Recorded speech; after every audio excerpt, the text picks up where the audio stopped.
of the universe.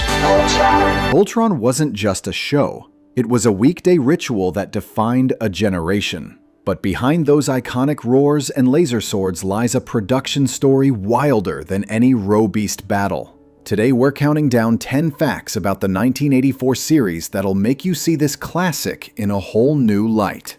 Let's form up and dive in. Time to split up, team. Lance, Hunk, you both stick with me. Number 10. The wrong tapes changed everything.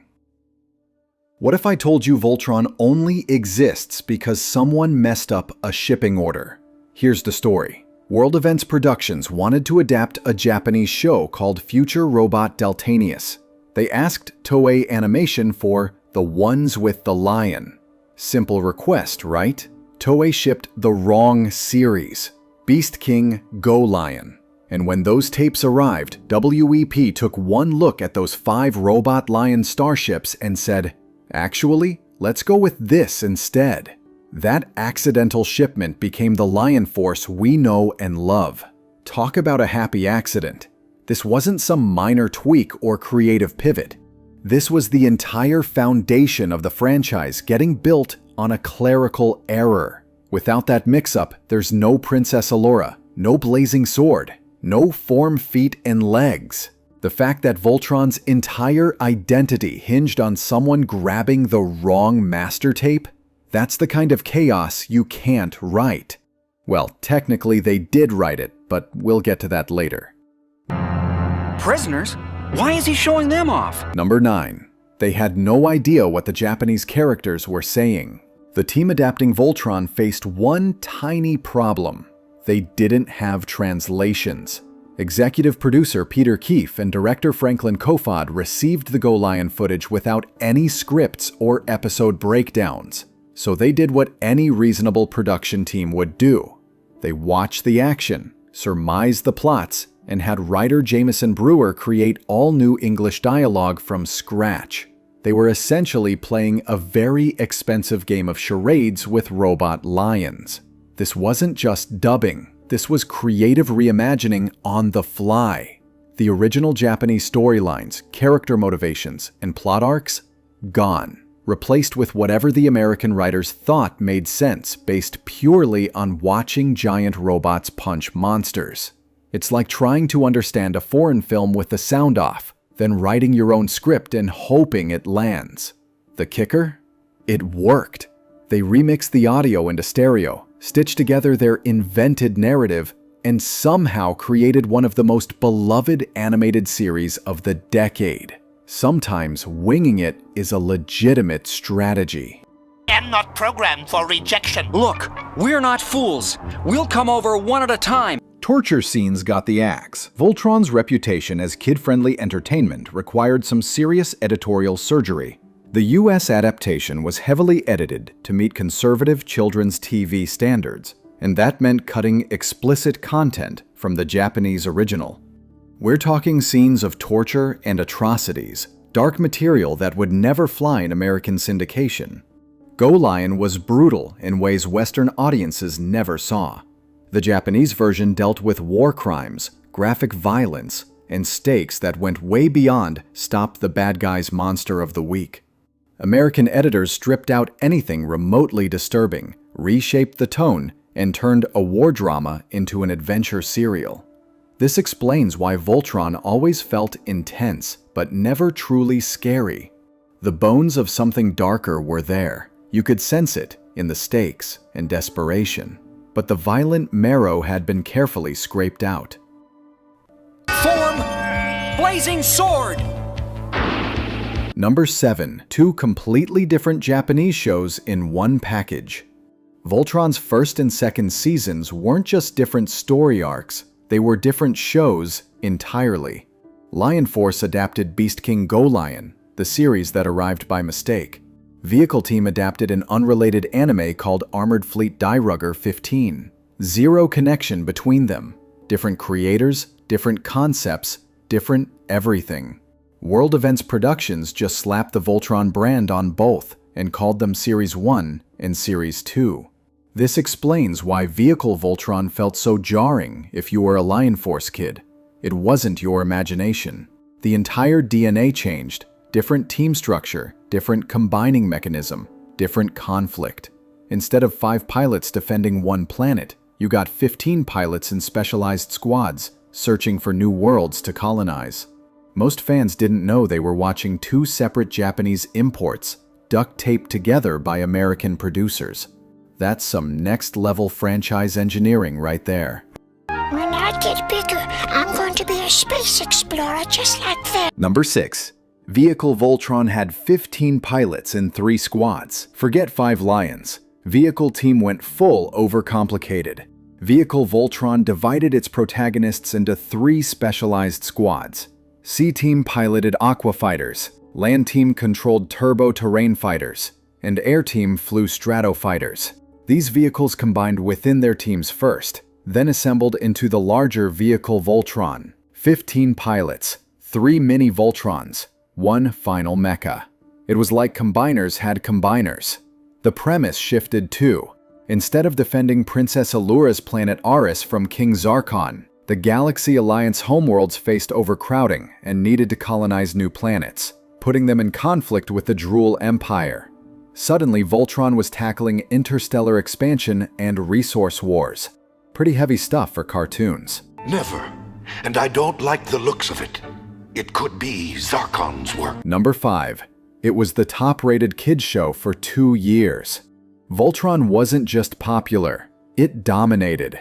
During its original mid-1980s run, Voltron Defender of the Universe was the top-rated syndicated children's show for 2 years straight.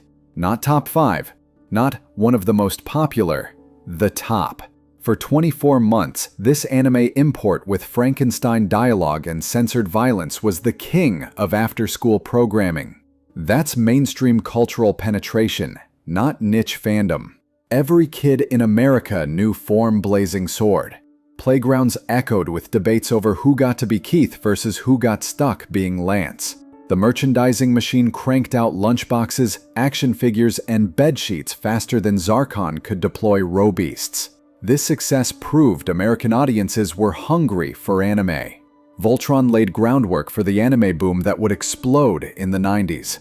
It was a Trojan horse, sneaking Japanese storytelling into living rooms coast to coast under the guise of Saturday morning fun. Fools think we've lost. A battle can be lost to win a war. Number 4. Princess Allura and the witch Hagar had the same voice. Here's something your childhood brain never caught. B.J. Ward voiced both Princess Allura and Hagar, same actress, hero and villain. Every time Allura spoke with noble determination, then Hagar cackled with evil glee. That was B.J. Ward switching vocal gears mid-recording session. She pulled double duty as the show's primary female protagonist and antagonist, somehow making them sound completely distinct. The main cast was a masterclass in voice actor efficiency.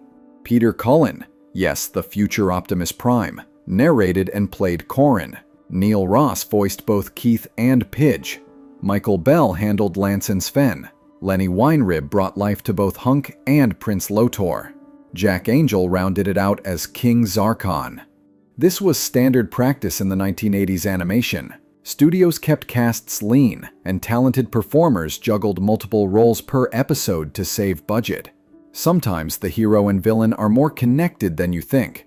Literally in this case. Don't cry. You haven't lost your mother. She'll be back for you, you'll see. Number 3. 5 lions, 1 princess.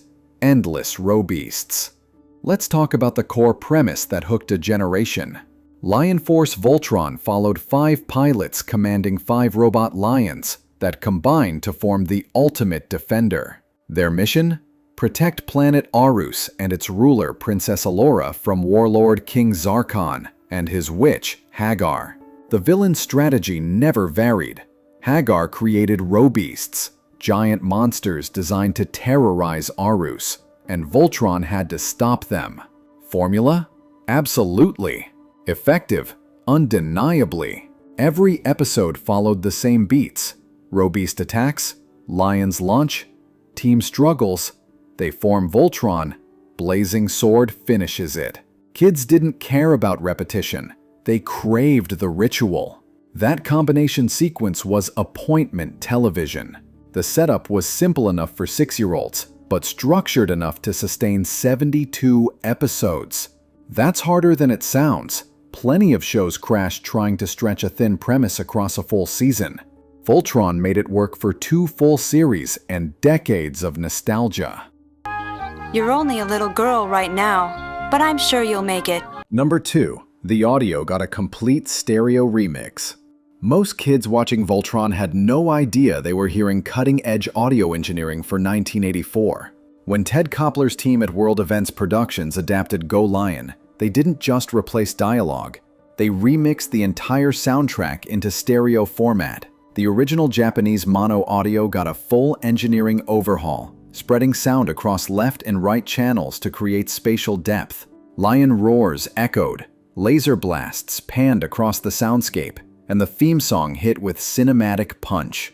This was a big deal. Stereo TV audio was relatively rare in mid-80s syndication, especially for cartoons. Most animated shows still aired in mono because it was cheaper, and most home TVs were mono anyway.